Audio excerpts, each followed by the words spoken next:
But cannabis has been cleared for medical and recreational use, and since then, we've been seeing more and more dispensaries popping up. And while there are a lot of places to buy around the state, there aren't as many Michigan-based edible companies. In this week's Michigan Made, an Ann Arbor native is meeting that need with a new business venture. I grew up in Ann Arbor, yes. Lifelong Ann Arbor native, Chef Ella. I have a culinary background. I come from large bakery operations. And I actually had this opportunity kind of appear to me. The opportunity? Trading in flour for flour.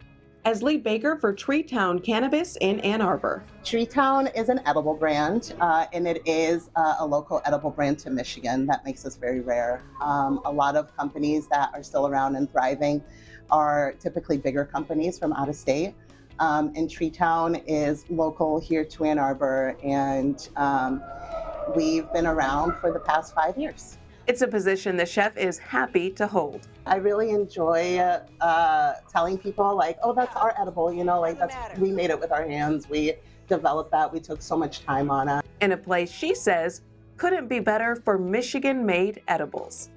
I think it's so awesome. You know, Ann Arbor has such a long history with cannabis, from hash bash, all the way from the 70s. You know, we've been such advocates for it that I'm extremely proud. I think it's really cool. And I also, I think it's when I started, it was such a taboo thing, that to be in kind of an edgy industry, you know, in a place where it's so familiar, it's pretty awesome. Yeah, it's really cool. TreeTown has different kinds of treats for adult users.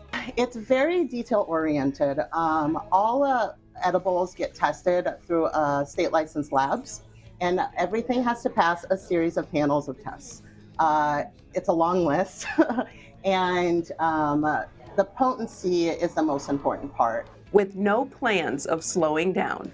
We started off with the flagship brownie and a Fruity Crispy, and then it evolved into a line of gummies as well and more baked goods. And now we're also investing a little bit in the inhalables market. So we do have pre-rolls as well. In Ann Arbor, Amir Jacobson, CBS News, Detroit. To find out more about this and all of our Michigan-made spotlights, just head over to our website, cbsdetroit.com. Also, if you know of a really great place that's showcasing all of the best that the Mint has to offer, please send your recommendation to us via email. You see the email address there on your screen that you need to send it to, and you could see it in an upcoming segment.